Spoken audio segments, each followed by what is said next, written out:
मुंबईत आजपासून पुढील 3 दिवस पाणी कपात केली जाणार। पालिकेने आजपासून 10% पाणी कपात लागू केली। पिसे पांजरापूर येथील जलशुद्धीकरण केंद्रातील विद्युत मीटरच्या कामामुळे पाणी कपात केली जाणार।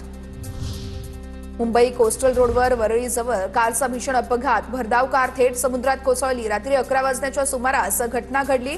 महाराष्ट्र सुरक्षा दलाच्या जवानांनी जीवाची पर्वा न करता समुद्रात उडी टाकून कार चालकाचे प्राण वाचवले।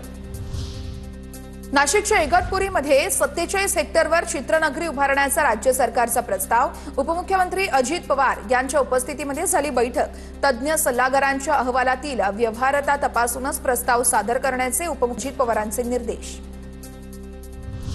म्हाडाच्या कोकण मंडळांच्या घरांसाठी 11 ऑक्टोबरला ठाण्यात संगणकीय सोडत। मात्र या सोडतीपूर्वीच म्हाडाने केवळ अर्जाच्या विक्रीतून 8 कोटींची कमाई केली, तर शासनाला देखील जीएसटीच्या माध्यमातून 1 कोटी 42 लाख रुपयांचा महसूल मिळाला। महाराष्ट्र लोकसेवा आयोगाकडून गट क सेवा संयुक्त पूर्व परीक्षा 2025 ची घोषणा। या परीक्षेच्या माध्यमातून 938 रिक्त पदं भरली जाणार। अर्ज प्रक्रियेला आजपासून सुरुवात, तर आज उमेदवारांना 27 ऑक्टोबर पासून अर्ज करता येणार।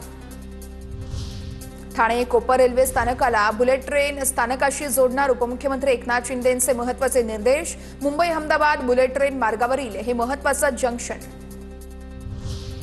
कांदिवलीच्या अभिलाख नगर भागामध्ये 2 गटांमध्ये तुंबळ हाणामारीत 1 जण जखमी झाल्याची माहिती। पोलिसांकडून आरोपीचा शोध सुरू। पोलिसांकडून प्रत्यक्षदर्शींच्या जबाबाच्या आधारे गुन्हा दाखल केल्याची माहिती। भिवंडीमध्ये धर्मांतराच्या गुन्ह्यातील अमेरिकन नागरिकासह 3 जणांना न्यायालयाकडून कोठडी सुनावण्यात आलेली आहे। बजरंग दलाच्या कार्यकर्त्यांनी राजकीय हव्यासाने कारवाई केल्याचा आरोप। तर भुईशेत चिंबीपाड्यात शुक्रवारी 3 ऑक्टोबरला बजरंग दलाच्या कार्यकर्त्यांनी धर्मांतराचा प्रयत्न उधळून लावला होता।